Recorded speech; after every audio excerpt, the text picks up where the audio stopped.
अभिवादन स्वीकार कीजिए ब्रजेश मिश्रा का। और आप देखना शुरू कर चुके हैं द डिबेट।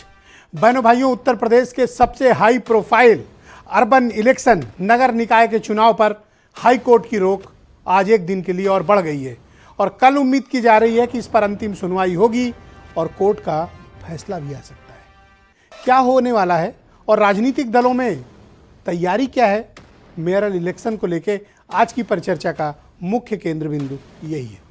बहनों भाइयों, इलाहाबाद हाई कोर्ट में सुनवाई की प्रक्रिया नगर निकाय चुनाव को लेकर आगे बढ़ चुकी है। उत्तर प्रदेश सरकार के नगर विकास विभाग ने अपना काउंटर एफिडेविट दाखिल कर दिया है और 2017 के सर्वे को, ओबीसी सर्वे को आधार वर्ष मानकर आरक्षण की प्रक्रिया की गई है। ऐसा दावा एफिडेविट में यूपी सरकार ने किया है और ये बताया गया है कि ये मास्टर एफिडेविट है। क्यों मास्टर एफिडेविट है? क्योंकि तमाम और याचिकाएं भी इलेक्शन को लेकर, नगर निकाय चुनाव की विसंगतियों को लेकर कोर्ट में दाखिल हैं, यानी comprehensive master counter affidavit. Court ने आज इसका संज्ञान लिया, हालांकि नाराजगी भी जताई है तमाम बिंदुओं पर, लेकिन कल इस पर सुनवाई की प्रक्रिया जारी रहेगी और उम्मीद की जा रही है कि इस पर कोई परिणाम या कोई फैसला कोर्ट से आएगा। यह तो हुआ इसका लीगल पॉइंट। लेकिन आप देख रहे होंगे कि उत्तर प्रदेश में कई पॉलिटिकल पार्टीज़ ने, और जिनके ज़्यादा बड़े स्टेक हैं, उन्होंने अपनी तैयारी शुरू कर दी है। तो मुख्य विपक्षी दलों में Bharatiya Janata party, Samajwadi party, Bahujan Samaj party ने प्रॉपर तैयारी शुरू कर दी है। कांग्रेस, आम आदमी पार्टी और दूसरे दल भी उत्तर प्रदेश में ताल ठोक रहे हैं कि नगर निकाय के चुनाव में इस बार परिणाम को बदलेंगे। तो क्या होगा नगर निकाय के चुनाव में? ये पार्षद से लेकर मेयर तक के ये जो चुनाव हैं, ये सीधे जनता से होते हैं। हमारे यहाँ जिला पंचायत अध्यक्ष का चुनाव इनडायरेक्ट है, लेकिन उत्तर प्रदेश में मेयर का चुनाव, नगर पालिका के चेयरमैन का चुनाव, नगर पंचायत के चुनाव का चेयरमैन डायरेक्ट होता है, जो जनता के प्रति जवाबदेही को सुनिश्चित करता है। बहनों भाइयों, यहाँ मैं कहना चाहता हूँ कि उत्तर प्रदेश में मेयरों के अधिकार बहुत कम कर दिए गए हैं। टाउन एरिया के चेयरमैन के अधिकारों में बुरी तरह से कटौतियाँ की गई हैं। नगर पालिका के चेयरमैनों के अधिकार समाप्त कर दिए गए हैं लगभग, और उनके पास नाम मात्र के अधिकार सिर्फ शेष हैं। आप दुनिया के दूसरे मुल्कों के शहरों से जब उत्तर प्रदेश के शहरों को कंपेयर करते हैं तो आप पाते हैं कि यहाँ मेयरों की कोई हैसियत ही नहीं है। ये कड़ा शब्द है हैसियत, लेकिन मैं इस्तेमाल करना चाहूँगा आज के परिप्रेक्ष्य में। उत्तर प्रदेश के मेयर नगर आयुक्तों के दबाव में रहते हैं। नगर आयुक्त जैसा चाहते हैं वैसा करते हैं। यही हाल पालिकाओं में अधिशासी अधिकारियों का है। इलेक्टेड रिप्रेजेंटेटिव के पास वो पावर्स नहीं है जिनका वो इस्तेमाल कर पाए।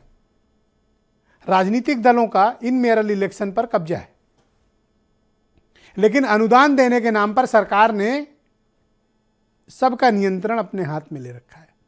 टाउन एरिया का, पालिका का, नगर निगमों का। नगर विकास विभाग मोस्ट एम्पावर्ड, ताकतवर डिपार्टमेंट, जिसका टाउन एरिया, पालिका और नगर निगमों पर कब्जा है। अब इस पर दो बहस शुरू होती है। एक लीगल पॉइंट पे कि रिजर्वेशन क्या गलत प्रक्रिया से हुआ था, सरकार के जस्टिफिकेशन पर कोर्ट का व्यू क्या है, और दो मत हैं। अगर पीआईएल में याचिकाकर्ता जीतते हैं, यानी वो एस्टैब्लिश्ड कर ले जाते हैं कि आरक्षण गलत तरीके से हुआ है, पूरी प्रक्रिया रुक जाएगी और फिर नए सिरे से ट्रिपल टेस्ट फार्मूला अपनाया जाएगा, जिसमें रैपिड सर्वे भी होगा, आपत्तियां भी ली जाएंगी, आयोग भी गठित होगा, नगर विकास विभाग भी भेजेगा और शासन स्तर पर इसका निर्णय होगा। यानी लंबी प्रक्रिया होगी। ये कितना वक्त लग सकता है? 4 से 5 महीने। सरकार को कोई जल्दी नहीं, क्योंकि एडमिनिस्ट्रेटर तो उनका बैठा हुआ है। परेशान कौन होगा? विपक्ष। यानी याचिकाकर्ता जीतता है तो चुनाव 6 महीने 5 महीने टल जाएंगे आराम से, और अगर सरकार जीतती है चुनाव तत्काल होगा। एक और मुद्दा कोर्ट में फंसा हुआ परिसीमन का।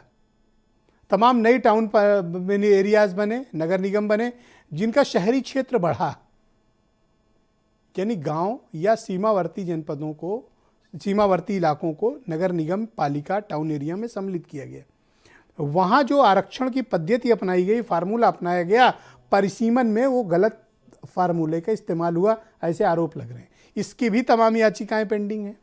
अब इसके इतर आ जाइए कि पॉलिटिकल पार्टीज ने तैयारियां की हैं, तो तैयारियां बहुत ज़बरदस्त हैं और इस बार मुकाबला भी शहरों में बहुत ज़बरदस्त होने वाला है, क्योंकि शहर की सरकार का मसला है और अभी तत्काल की भिड़ंत के बाद, बाई इलेक्शन की भिड़ंत के बाद विपक्ष पूरी ताकत के साथ भारतीय जनता पार्टी जैसी माइटी पॉलिटिकल पावर से टकराने का दम रखता है। और उत्तर प्रदेश में ये मुकाबला बहनों भाइयों बहुत ही रोमांचक होने वाला है। आप कुछ स्टेटमेंट सुने, फिर आज की परिचर्चा को हम आगे बढ़ाने वाले। न्यायालय प्रक्रिया है, न्यायालय प्रक्रिया के विचाराधीन है। इस पे कल की डेट दी है। अब माननीय न्यायालय कल क्या निर्णय लेता है, इस पे हम लोगों की प्रतीक्षा है। और सरकार ये स्वीकार कर रही है कोर्ट के अंदर कि उसने सुप्रीम कोर्ट की गाइडलाइंस के हिसाब से कार्य नहीं किया। अगर मंशा साफ होती तो आरक्षण नियमबद्ध तरीके से करते, नियमों का पालन करते, तो मुझे लगता है इतनी समस्या लोगों को नहीं होती। इस तरह से पूरे देश में गुजरात को छोड़कर भारतीय जनता पार्टी हारी है, भारतीय जनता पार्टी डरी हुई है। जिस तरह से आरक्षण में गलतियां की गई, आरक्षण को गलत तरीके से प्रस्तुत किया गया, उससे यह स्पष्ट होता है कि भारतीय जनता पार्टी चुनाव नहीं कराना चाहती, चुनाव से भागना चाहती। इसलिए मामला कोर्ट में जानबूझकर गलतियां की गई, इसलिए मामला कोर्ट में जाके लंबित हो सके। आज हम लोग का उच्च न्यायालय में अभी हेयरिंग अभी हुई है, जिसमें माननीय उच्च न्यायालय ने काउंटर जो स्टेट ने जो आज दाखिल किया है उस पर संज्ञान लिया है, लेकिन उसे संतुष्ट नहीं है और सरकार को 1 दिन का टाइम और दिया है काउंटर फाइल करने के लिए। तो आज की चर्चा बड़ी दिलचस्प है, लीगल भी है, पॉलिटिकल भी है, जातिवार भी है, मुद्दों पर भी है और अधिकारों पर भी हम आज की परिचर्चा करेंगे। संजय चौधरी भारतीय जनता पार्टी के प्रवक्ता हैं, अनूप संडा समाजवादी पार्टी से हैं, अरुण राजभर एसबीएसपी से हैं, प्रदीप सिंह कांग्रेस से हैं, सुशील दुबे जाने माने पत्रकार और दिल्ली स्टूडियो से मेरे साथ धर्मवीर चौधरी बहुजन समाज पार्टी के